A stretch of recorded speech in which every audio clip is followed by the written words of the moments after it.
Unajua, kwanza sisi kama taifa pale tupo kwenye mashindano, tuko mashindanoni na michezo ya kwanza huwa ni mitatu tu kwenye makundi. Unavochanga karata zako vizuri ndivyo ambavyo unapata matokeo. Inategemea sisi plani yetu ni nini kama taifa kwenye ile michuano. Haiwezekani kila timu ikaenda pale ikawa inataka tu kuwa bingwa, hapana. Kila timu inakuwa na malengo yake. Taifa malengo lake ni nini baada ya kufuzu kwenda AFCON? Unajua kama taifa letu kwenye historia ukienda kwenye historia vizuri, tumecheza AFCON kama 3 hivi mfululizo za nyuma, hii ya 4. Katika AFCON 3, ya kwanza ilikuwa ya mwaka 70 ngapi sijui nakumbuka, 77 kitu kama hiko. Lakini tulivyofuzu AFCON ya kwanza, tokea hapo imepita miaka mingi tukaja kufuzu hizi za mara 2 mfululizo. Kwa hiyo baada ya miaka mingi tulihitaji kufuzu tena kwa mara nyingine kuonyesha kwamba taifa limerudi kwenye michuano. Baada ya kufuzu kwa mfululizo sasa, nakumbuka AFCON iliyopita kabla hii tulivuna alama 2. Kabla ya alama 2 kuna AFCON moja ambayo tulivuna alama 1 tu. Na kuna nyingine ile ambayo tulikaga hatukuvuna chochote, hata goli hatukupata. Ndio ilikuwa ya kwanza. Kwa hiyo sisi ambao tumeona hizi AFCON za mfululizo hizi, tumeziona kama 3. Tanzania imepiga hatua. Tumebit na Nigeria. Nigeria sio timu ya taifa ndogo kwenye bara la Afrika. Ukizungumza katika Afrika yetu, majiant wa mpira wa Afrika, Nigeria ipo. Nigeria wachezaji wao wote wametoka Europe. Mmoja tu ndo katoka bara la Afrika. Wote kikosi kizima mpaka wanokasabu ni mmoja tu ndo ambaye ametoka bara la Afrika, anza ligi ya Saudi. Waliobakia wote wanacheza Ulaya. Sisi kwa sasa hivi mchezaji bora wa muda wote wa Tanzania kwa kutokea kwenye macho yetu, unamzungumzia Bwana Ali Samata Popa, ndo anacheza sasa hivi. Wakati unazungumza Nigeria, mchezaji bora wa muda wote wa Nigeria anaweza akawa JJ Okocha, ambaye ameshacheza mpaka ligi kuu ya Uingereza, Blackburn Rovers, kacheza katika viwango vikubwa vya mpira dunia. JJ Okocha ni mchezaji ambaye Ronaldinho Gaucho mwenye kioo chake cha macho, role model wake wa mpira, anatoka Nigeria kwa JJ Okocha. Lakini Nigeria imesheni master wengi, ukiacha wa vizazi vilivyopita, bado kuna vizazi vya sasa ambavyo ni vya hatari. Kina Alex Iwobi mcheza Arsenal, Zegana amecheza vilabu vingi barani Ulaya mpaka sasa hivi hata Fulham. Ukiwaangalia wale wakina Victor Osimhen, ukiwaangalia wakina Chuku, umeona wale wote ni wachezaji wa hatari. Wakina Lukman mchezaji bora wa Afrika mwaka uliopita, umeelewa? Kwa hiyo Nigeria imejaa imesheni vipaji vikubwa, alafu katika umri mdogo. So vipaji vikubwa labda hiji ndio wanamalizia mpira. Wale Nigeria viwango walivyonavyo sasa hivi, ile ni timu inayoandaliwa kwenda kucheza World Cup. Ni timu ambayo inaandaliwa kwenda kucheza World Cup kutuwakilisha wa Afrika. Kwa hiyo tuliwapa mechi na mechi ilionekana. Mimi nilivutiwa sana mchezo, namna ambavyo approach ilivyokuwa inaendelea, kuwaheshimu tulivyokuwa tunacheza, namna ambavyo mashambulizi yalikuwa yanaenda, respect kabisa. Yani nimerespect kila tukio lililokuwa linatokea jana. Na kitu kingine ambacho labda hatukuwa nacho ni bahati. Kama tungekuwa na bahati, ile mechi ilikuwa soesha kufungwa. Bahati ndio imetunyima sisi ushindi, hata draw. Yani tulikuwa tunapata hata draw kwa sababu kuna tukio moja lilipigwa cross na Mohamed Hussein Shabalala Zimbwe. Cross ile ikamkuta ilikuwa inamkuta Kevin John, lakini beki akauokoa, akawa mawasiliano mabovu kati ya beki na goalkeeper wake. Kwa hiyo yule Kevin John mpira umempita kiduchu. Ile ilikuwa ni goli. Simeelewa, lakini pale ilikosekana nini? Bahati. Kama ilikosekana bahati huwezi kulaumu, lakini matatizo mengine ya kufanya sabu kwangu ni sabu ni gambo. Japo niliona kulikuwa na haja ya Morris Abraham kuingia.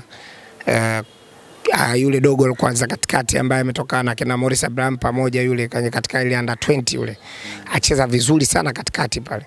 Kama uliona wakati anacheza huyu Miroshi, akati anacheza Miroshi katikati, alicheza Miroshi alicheza na Mombo yule Charles Mombo alifunga goli na kuna kiungo mwingine alicheza pale katikati. Anza vizuri sana. Sasa yule ndo niliona ni mbadala sahihi wa Morris Abraham, angeingia pale timu ingeweza kuongeza kitu, lakini kwa sababu ni Gambo naweza kusema hivi, na angeingia ingeweza kuwa vingine tofauti. Lakini ile approach ya kwamba amemtoa yule winger Adel akamuingiza fullback, akamuingiza na Dickson Jobu, wakaenda kudabo mabeki watatu wa katikati, Diki, Ibrahim Baka na Bakari Nondo Mwamnyeto. Wanayanga nawaambia sasa, Wanayanga tofauti na Taifa Stars. Yule Bakari Nondo ni wa kulindwa na kupewa heshima. Bado ana kitu kikubwa sana cha kutugea Wanayanga. Yaani hatumiki sana kwenye kila mwalimu ana kazi, ana approach. Unaona goli kabisa ni yaani kila mwalimu ana approach yake. Gamondi kwake Bakari Nondo ni the best na anampa kila anachokitaka. Na amemtumia Dickson Jobu kakalia mbao. Jana Dickson Jobu kakalia mbao, Bakari Nondo kaanza dhidi ya Nigeria. Yaani nakwambia kila mwalimu na approach yake. Lakini ile approach wote wanazajua Yanga na wote wanazajua zuri. Na ndio maana viongozi wa Yanga wakifika swala la usajili, Bakari Nondo bado ataendelea kubaki. Kwa nini? Wanajua hii ni tunu na ana uwezo. Kwa hiyo ile beki line ya kati, mwalimu second half alivyoifanya mabeki watatu wakati, Diki, Ibrahim Baka na Bakari Nondo, kule Shabalala kama wingback, alafu huko akacheza yule anacheza Uingereza kama wingback, acheza vizuri mwenye bridge. So far niliona ule ukuta ulikuwa mgumu, na ukuta ule kwa ushauri wangu, bado mechi zilizobaki ni ngumu na ni kubwa. Tunaweza tukaanza na ule ukuta wa mwisho ule, Mwamnyeto, Dickson na Ibrahim Baka, alafu akacheza Shomari nani yule Mohamed Hussein Zimbwe Junior na yule aloingia. Unajua Kapombe ni beki mzuri sana, akicheza wingback, akicheza beki ya kawaida ni mzuri sana na cross zake zina macho, lakini anakosa energy kwa sababu katumika muda mrefu kwenye ile beki ya kulia na kushoto. Kilazimisha wote wawili wacheze, Kapombe na Mohamed Hussein, atupati kitu extra, atupati. Lakini kwa sababu kushoto hatuna best kumzidi Mohamed Hussein, ila kulia tunaye best wa kumzidi Kapombe, ambaye ni yule alioingia jana sababu akacheza wingback. Basi acheze yule, kwa sababu yule jamaa ana uwezo wa kuingia hadi katikati akacheza kama kiungo. Ashatumika kama kiungo mkabaji na anafanya kazi yake vizuri. Mwalimu apende kumtumia yule kama wingbacks, kama alivyomtumia jana alipomuingiza sabu. Kushoto amchezeshe Zimbwe, beki ya nyuma hapa achezeshe watatu, katikati Miloshi amweke na yule kiungo wake, alafu mbele aendelee na kina Popa na kina nani, kila Kevijoni. Tacheza kwenye hii Afcon Uganda, tunaye kwenye ile kundi, tutamkalisha. Tukicheza hivyo tutamkalisha Uganda, na hata ule Tunisia tuna uwezo kupata alama moja, tukapata 4, tukajua namna gani tunaweza kusonga mbele. Lakini kubwa kuliko lote, tumecheza vizuri so far. Afcon imekosa mashabiki wa Taifa Stars. Inaumiza sana. Afcon imekosa mashabiki wa Taifa Stars. Goli linaingia, mchezaji ashangilia, anakosa hata mshabiki wa kushangilia naye.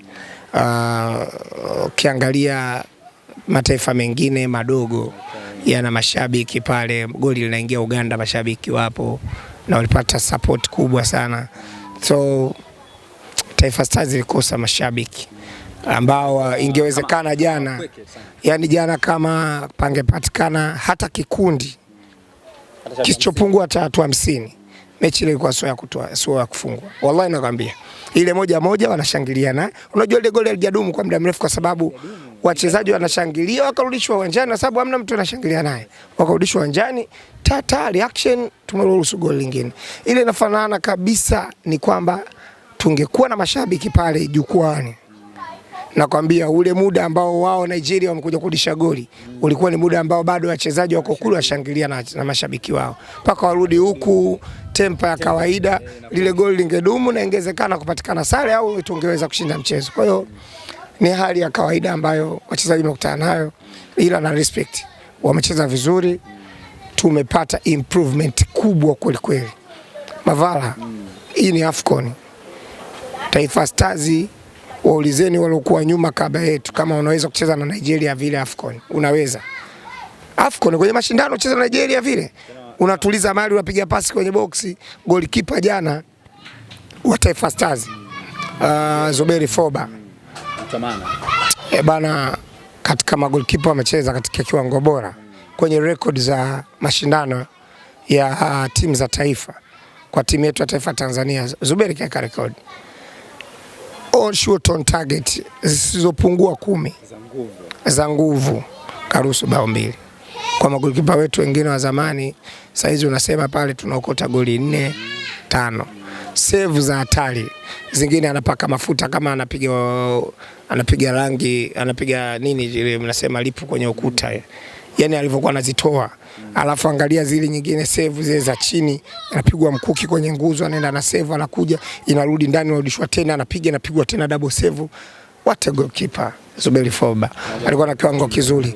Na nikwambie kitu kimoja, uwezi amini kiwango alichokionyesha. Hata yule anayedhaniwa kwamba ndio goalkeeper namba 1 timu ya taifa hajawahi kucheza kwenye kiwango kile akiwa na timu ya taifa, hajawahi. Huo ndio ukweli. Zuberi Foba kiwango chake alichoonyesha jana dhidi ya Nigeria, hata huyu goalkeeper ambaye anasemwa ndio goalkeeper namba 1 Yakubu Suleiman hajawahi kucheza kwenye kiwango kile. Shida ni moja tu, ile dhana ya usimba na uyanga bado inatafuna pale, paka mtu kaumia. Ukumbuke jana tumemkosa Faisal kwenye eneo la kiungo. Na Faisal ana kitu kikubwa cha kuongezea kwenye timu yetu ya taifa. Kwenye mchezo unafuatia dhidi ya Uganda, kama Faisal atakuwa amerejea, kwa sababu si ilikuwa adhabu ya yellow card, maana yake atakuwepo kwenye timu, kuna kitu kitaongezeka. Baada ya Uganda tutacheza na Tunisia, tunamaliza, lakini kiwango kilikuwa kikubwa sana. Sawa, tumalizie, tunaandaa kuandaa AFCON ni 2027. Kwa mtazamo wako, maana tumeshiriki mara 4, umesema kwamba kuna improvement kubwa sana kikosi cha timu ya taifa dhidi ya Gamondi. Tufanye nini sasa maandalizi, at least sasa tusiwe tena ya mechi zinakuja hapa Tanzania tena tunakuwa wa mwanzo hata kwenye makundi atutoboe. Cha kufanya ambacho mimi nimekiona kwa mawazo yangu madogo na akili yangu ndogo, kwanza kwenye kikosi. Mawazo yangu madogo ambayo nafikiria mara zote, tuliowapeleka kwenye AFCON, kulia kushoto, sidhani kama 2027 tunaweza kuwatumia. Sawa, labda kama wataenda kama malegend na Kapombe. Kwa hiyo ingizo la kulia tayari limeanza kuonekana kwamba yupo mtu ambaye anaweza. Kwa hiyo tutafute na mtu mwingine best ambaye ataingia kwenye kikosi taratibu upande wa kushoto. Lakini Morris Abraham, kwa namna ambavyo anaendelea na kiwango chake, aendelee kupewa time ya kucheza ili atusaidie kwenye kiwango cha wachezaji wa nyumbani. Lakini kina Kevin John wapewe muda mzuri wa kucheza kama ambavyo muda ambao wameupata jana. Kevin John dakika nyingi sana kwa kijana mdogo kama yule, kupata dakika alizopata ni kitu kizuri. Lakini tuendelee kuwaongeza vijana kwenye kikosi cha timu ya taifa. Pale ambapo AFCON hii tutakapomaliza kule, tukirudi basi itwe timu ambayo vijana waongezwe kwa maandalizi ya AFCON ya nyumbani.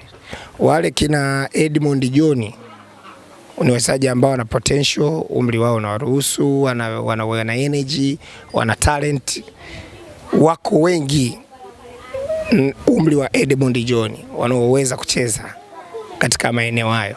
Tuwatumie 2027 watusaidia. Na kwa sababu ni maandalizi ya nyumbani, basi tuandae na namna ambavyo mashabiki wana uwezo wa kuimba, kucheza, kuwasupport wachezaji uwanjani. Tusiwe tu kwamba tusubiri washabiki watanua tiketi waujaze uwanja. Tuandae vikundi maalum. Hii sasa ni kazi ya TFF, sawa? Kuandaa vikundi vikubwa ambavyo kutakuwa na baadhi ya majukwaa watakayokuwa wanakaa kwa ajili ya kushangilia na kuimba. Hilo zoezi lifanyike ndani ya kipindi hiki baada ya AFCON kumalizika. Maandalizi yaanze mapema. Maandalizi yaanze. Shekhe, maandalizi ni ya mwaka mzima. Hicho kikundi kisipungue watu 200, wawe wanaimba, kiwe kina supportiwa kwenye mitandao ya kijamii, watu ambao wana nguvu ya kupush kwenye mitandao. Manake nini? Manake ni kwamba watakapokuwa wanafanya zile rieso zao zikaingia kwenye mitandao ya kijamii, zile nyimbo zinaweza kunaswa na watu wengine ambao wataingia uwanjani. Watu wakisikia, ina maana zile nyimbo zitafanyaje? Zitawakaa kwenye masikio yao. Wakiwa uwanjani, wale wakiwa wanaimba, uwanja ni rahisi kuitika. Wakiwa wanaitika zile nyimbo, yani hiyo itatusaidia. Kwa hiyo TFF ambao ndio shirikisho la mpira wa miguu Tanzania waandae makundi yasiyopungua watu 200 ambayo yatakuwa yanaimba na yanapushiwa zile nyimbo zao kwenye mitandao ya kijamii, ili iwe ni chachu ya support ya ushindi kwenye timu yetu ya taifa. AFCON ya nyumbani ni AFCON ambayo tunatakiwa kutumia nguvu kubwa kutoka hii stage ya hatua ya makundi na kuvuka stage inayofuatia. Hiyo inatakiwa nguvu itumike kuingia 16 bora. Inatakiwa itumike nguvu, na hiyo ni jukumu la serikali. Na mimi sina shaka na serikali ya Jamhuri ya Muungano wa Tanzania. Sina shaka nayo. Serikali imetengeneza wizara ya michezo yenye manaibu waziri wawili. Kwa mara ya kwanza. Manaibu waziri wawili. Washindwa kulitendea haki wizara kuandaa AFCON ya 2027, mashabiki, organization. Ni kitu ambacho kinawezekana. Utafute tu, wadau tupo na tunafikika. Yani wasidharau watu. Mimi nishakwambia ile, yani watafute watu wanafikika. Bwana, mnaleteni mawazo. Tufanye nini? Halafu tufanye tutakachokifanya. Timu ya taifa ya Tanzania ikiwa nyumbani itafanya wonders. Hata kama hatutafanya wonders hivyo ambavyo tunategemea, lakini kuna namna tutaona mabadiliko na itakuwa ina muendelezo. Sababu ikishatoka AFCON, timu ya taifa itakuwa inaendelea kucheza, kile kitu kitaendelea kuwepo miaka na miaka na watu wataendelea kukitumia. Hivyo tu. Basi shukrani sana. Asante GP. It's not a game, it's a rich thing.